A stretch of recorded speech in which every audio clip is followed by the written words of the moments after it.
toliau kankinam šeimą ir naikinam cukiniją šį kartą su mėsa. Ale mini burgeriukai.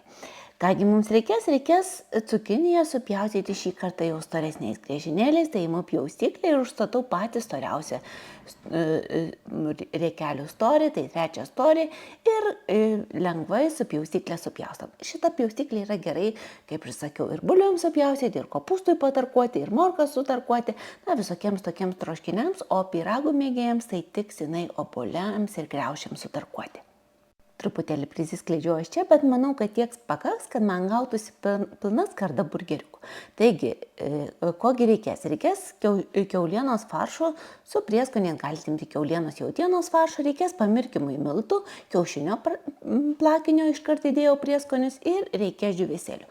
Geriausia viską susidėti iš karto, ko reikės, kad kažko nepamirštumėm. Ir dabar imu tokį rutuliukų šaukštą, tiesiog, kad nesiteršti rankos ir būtų lengva uždėti faršo kukuliukus ir tie kukuliukai būtų vienodi, imu ir dedu su šituo rutuliukų šaukštu.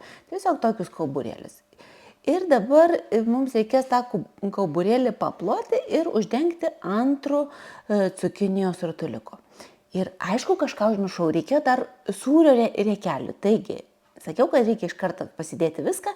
Imu sūrio riekelę, tokio lydyto sūrio, šį kartą buvo tokio su kumpio akcija, tai nupirkau tokį ir dabar tą savo bokštuką mirkau miltuose, mirkau kiaušinio plakinyje ir pavolioju džiūvėsėliuose, jau paskutinis pavoliojimas.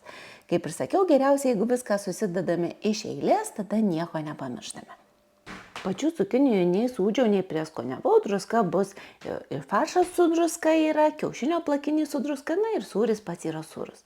Taigi susidarom visus tokius bokštelius ir dėsim juos kepti į orkaitę, prieš tai truputėlį pašlaksysiu aliejumi, truputėlį nedaug, po kokią pusę šaukštelio ant kiekvieno, kad būtų, ir dėsiu kepti į orkaitę 24 minutėms 180 laipsnių temperatūrai.